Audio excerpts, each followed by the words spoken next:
Oi, voltei! Último vídeo do ano, chega a dar uma aquecidinha no coração, né? E pra finalizar, eu trouxe pra vocês as leituras que eu fiz durante esse ano de 2018 que eu mais gostei. Algumas têm a ver com relações internacionais, outras nem tanto, mas todas me tocaram de maneiras diferentes e eu achei importante trazer esse resumão pra cá.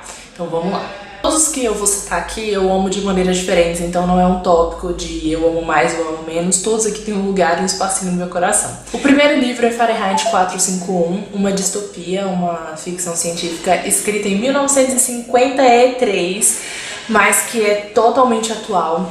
Trata sobre questões como autoritarismo, como que a televisão e tecnologias influenciariam o nosso dia a dia em um mundo em que livros seriam proibidos, em que a leitura não seria mais permitida. Conta a história de um bombeiro, que é o personagem principal, e que nesse mundo imaginário, bombeiros eles tinham a função de queimar livros e não de apagar incêndios. E é muito significativo, traz questões muito atuais como qual é o tempo que você está dando para leitura, para buscar conhecimento, qual a influência das tecnologias hoje em dia na sua vida, a importância da leitura, a importância de estar em contato com outras opiniões, pessoas que pensam diferente, para entender o outro ponto de vista e construir e talvez até mesmo entender melhor o seu ponto de vista pessoal. Eu fiquei muito impactada, dá para perceber, né?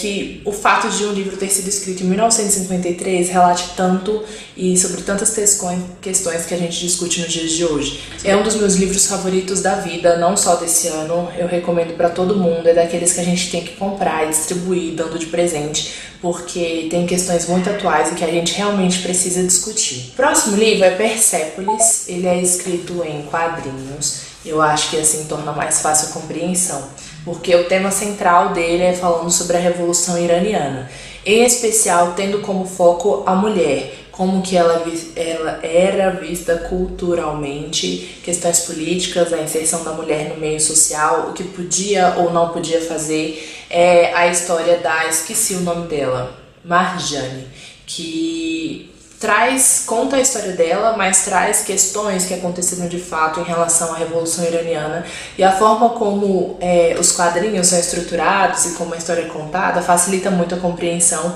tanto da história quanto da Revolução Iraniana em si, sobre o contexto, como as coisas de fato aconteceram. Próximo livro, Mídia, Propaganda Política e Manipulação, do Noam Chomsky. Ele é bem curtinho, pequenininho, e eu sou suspeita para falar porque eu adoro os livros desse autor, pelo menos até hoje, os que eu li, eu fiquei muito surpresa e gostei muito, porque ele tem uma linguagem muito fácil de entender, sempre trata de conceitos relacionando com exemplos, e eu acho que assim fica mais fácil a absorção.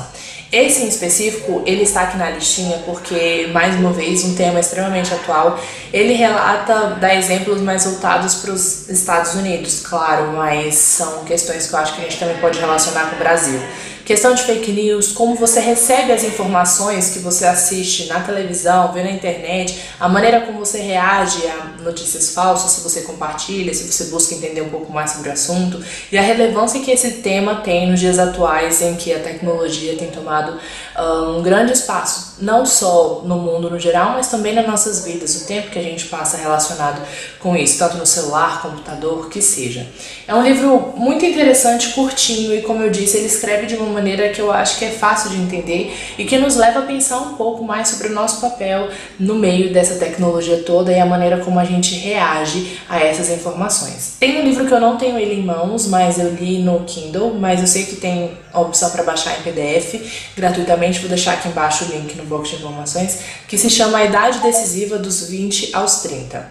Esse ano de 2018 eu me formei no final de 2017, então esse ano para mim foi um ano meio de turbulências, pensei e mudei de opinião várias vezes e eu gostei muito desse livro, inclusive continuo recorrendo a ele várias vezes porque trata justamente sobre essa crise dos 20 que a gente ouve tanto falar, em que muitas coisas acontecem, a inserção no mercado de trabalho, fala um pouco sobre vida amorosa, faculdade, estudos, a maneira como você se relaciona com as outras pessoas, a maneira como você está planejando a sua vida, pensando nos seus 30 anos para frente. Então, para quem está entre essa faixa etária dos 20 aos 30, eu recomendo fortemente que leia esse livro, porque me ajudou muito. E faz a gente pensar um pouco sobre o que a gente está fazendo hoje e também dar uma acalmada no coração de que não precisa de tudo isso, calma, deixa essa ansiedade pra lá, as coisas vão se ajeitar conforme o tempo vai passando, enfim.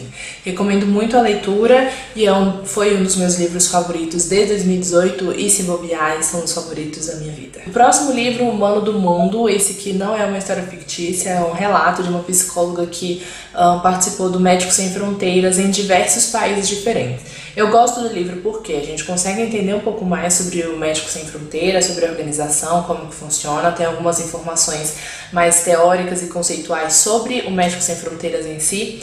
E ela também contou o relato de como foi a participação dela, como ela atuou em diversos países. E essa é uma das coisas que eu gosto também, a diversidade.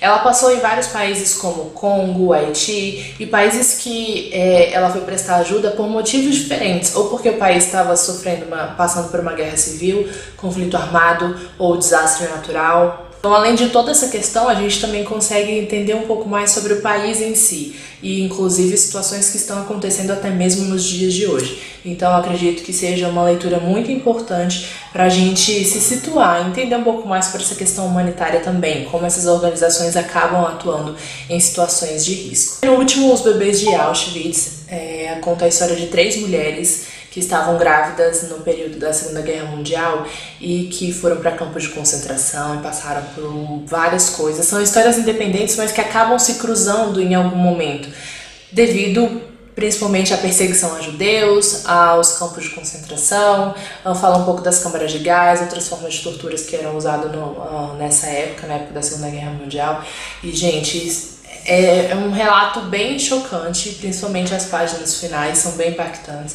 Mas é importante entender sobre a história, entender o que aconteceu, justamente para evitar que coisas desse tipo aconteçam novamente. É um livro bem impactante, mas eu acho que vale muito a pena a leitura. Por último, não menos importante, As Belas Coisas que é do Céu Contê-las. É uma ficção, um romance escrito por Dinal Mengistu, ele é da Etiópia, e ele conta sobre a história do Stefanos, que é um cara que saiu da Etiópia e foi para os Estados Unidos, fugido da guerra civil. Seu pai foi assassinado no meio desse conflito armado e depois disso ele resolveu se mudar para os Estados Unidos. Então conta um pouco dessa trajetória como refugiado, de questões ligadas a refugiados, como xenofobia, o posicionamento, como que ele consegue se encontrar, ou como que ele vai buscar construir uma nova vida em um outro país. Fala um pouco sobre a questão dos Estados Unidos também, de como era a sua vida morando em um bairro negro, pequeno, como as pessoas reagiam a ele, como pessoas reagiam a quem vinha de fora. Mais do que uma história sobre refugiados, também fala muito sobre a África. Stefanos tem 2 amigos, um do Congo e um do Quênia, e eles falam muito sobre essa questão, sobre conflitos armados no país, a recorrência de guerra civil em vários países da África. Então, dá algumas pinceladas no assunto e que te instigam a buscar entender um pouco mais sobre o que aconteceu. É um dos meus favoritos de verdade, eu fiquei muito impressionada com o final e a forma como o autor escreve, eu acho que nos faz pensar sobre muitas questões. Sem dúvida, um dos meus favoritos da vida também. Tem uma frase aqui nesse livro que eu acho que reflete muito esse ano de 2018 pra mim, que foi um ano, assim, colocando na balança, um dos que eu mais li, e tem algo que eu acho que reflete muito. Vou ler pra vocês, na página 56. Tenho um livro à mão para que cada hora do dia, mesmo mais calmo deles, a minha mente seja preenchida ao menos por outra voz que não a minha própria. Então é isso, espero que em 2019 a gente possa conversar muito sobre livros também. Deixa aqui nos comentários os livros favoritos de vocês, da vida ou até mesmo das leituras que vocês fizeram esse ano. Muito obrigada pela companhia no ano de 2018, foi incrível, a gente pôde compartilhar muitas coisas, muitas questões, falar sobre muitos temas e espero que continue assim em 2019. Agradeço imensamente pela companhia, por estarem aqui, por fazerem parte disso tudo. Eu acho que a comunidade de relações internacionais precisa mesmo que a gente se junte e converse, discuta e debata para que esse curso seja cada vez mais reconhecido. Um grande beijo então, muito obrigada por tudo, se inscreve no canal que ano que vem a gente continua com os vídeos, segue nas redes sociais que eu sempre posto novidades por lá primeiro. Um grande beijo, um feliz ano novo para vocês e até ano que vem. Tchau!